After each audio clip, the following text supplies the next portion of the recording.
Hello hi welcome back to many moretalk. ఈరోజు వీడియోలో అయితే తలకాయ కూర ఎలా ప్రిపేర్ చేయాలో మనం అయితే ఈ వీడియోలో చూసేద్దాము.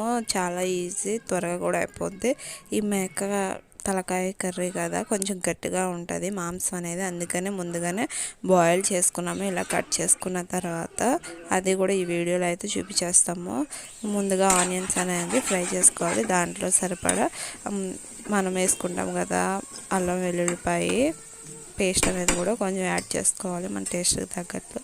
అదంతా కూడా బాగా వేగిన తర్వాత ఇదిగో బాయిల్ చేసింది మాంసం అనేది కూడా దీంట్లో వేసేస్తున్నాము. తలకాయ మాంసం కూర రెడీ చేసుకుందాము. ఇదంతా కూడా బాయిల్ చేస్తే కొంచెం ముక్క అనేది మెత్తగా ఉంటుంది, ఈజీగా కూడా తినడానికి బాగుంటుంది. ఇంకా మనం దీంట్లో కొంచెం ఘాటుగా కావాలి అనుకుంటే బిర్యానీ ఆకులు అవన్నీ కూడా కొంచెం కొంచెం వేసుకోవచ్చు. మనం ఆనియన్స్ అనేవి ఫ్రై చేసుకునేటప్పుడు వాటితోనే ఫ్రై చేసుకుంటే టేస్ట్ అనేది కొంచెం పెరిగిద్ది. మసాలా ఘాటు ఎందుకులే అనుకుంటే తక్కువ యాడ్ చేసుకుంటే సరిపోద్ది. అందుకని ఓన్లీ నేను అల్లం వెల్లుల్లిపాయ పేస్ట్ ఒకటి యాడ్ చేస్తున్నాను. కొంచెం ఒక 5 నిమిషాలు అయితే మగ్గనిచ్చాను. ఆల్రెడీ ఉడికిచ్చినవి అవే కాబట్టి కొంచెం సేపు మగ్గనిచ్చాను.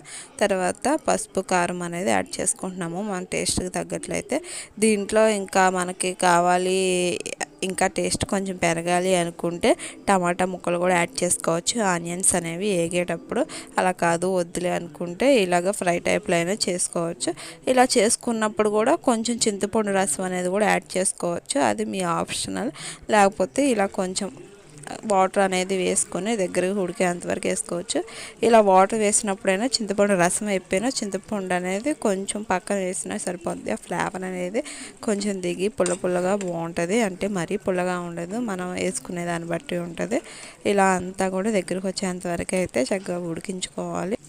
ఇలా తినడం వల్ల అయితే కోల్డ్ కఫ్ ఉన్న వాళ్ళకి కూడా చాలా రిలీఫ్గా ఉంటుంది. ఇంకా చిన్నపిల్లలు ఉంటారు కదా, తల నిలపడానికి కూడా ఇది చాలా యూజ్ అవుద్దంట చంటి పిల్లలకి. ఇంకా మా వీడియో మీకు నచ్చినట్లయితే లైక్ చేయండి, షేర్ చేయండి అండ్ సబ్స్క్రైబ్ చేయండి. Thank you for watching. Bye.